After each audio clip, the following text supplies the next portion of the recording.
Kids, kalau bicara tentang alam semesta kamu enggak bisa mengabaikan faktor-faktor di dalamnya, salah satunya kecepatan cahaya.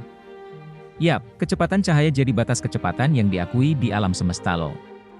Nggak ada yang bisa bergerak lebih cepat daripada kecepatan cahaya. Meski teknologi canggih sudah dikembangkan untuk memudahkan dan memecahkan rekor, sampai sekarang belum ada yang bisa bergerak secepat cahaya. Dilansir dari laman kompas.com, cahaya bergerak 300.000 km per detik atau setara dengan 1 miliar km per jam. Dengan kecepatan itu, kamu bisa mengelilingi bumi sebanyak 7,5 kali dalam 1 detik. Wow, mungkin saking cepatnya, pergerakannya nggak akan bisa kita lihat dengan benar ya.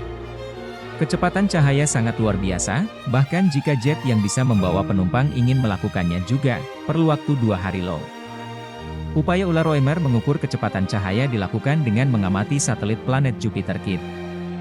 Beberapa abad setelahnya, tepatnya pada abad ke-19, seorang fisikawan James Clerk Maxwell menciptakan teori tentang elektromagnetisme.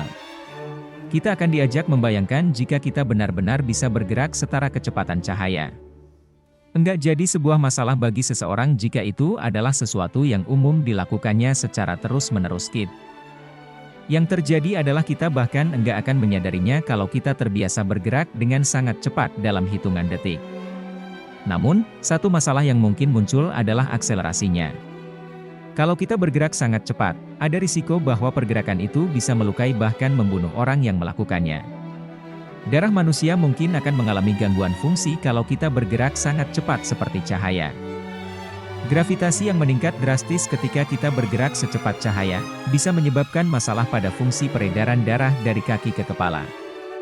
Jika itu yang terjadi, darah akan mulai menggenang dan membuat kita hilang sadar atau pingsan. Kecepatan tinggi seperti kecepatan cahaya yang berkurang dan berhenti, bisa menyebabkan kematian akibat minimnya oksigen yang diangkut darah ke seluruh tubuh. Inilah yang membuat pilot pesawat tempur yang harus menghadapi gaya gravitasi tingkat tinggi harus menguasai teknik supaya enggak pingsan. Salah satu caranya yaitu dengan menegangkan otot di ekstremitasnya juga mengenakan pakaian khusus untuk menahan beban sampai 9 gaya gravitasi dalam waktu yang singkat.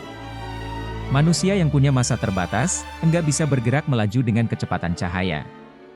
Hal itu mustahil terjadi kids.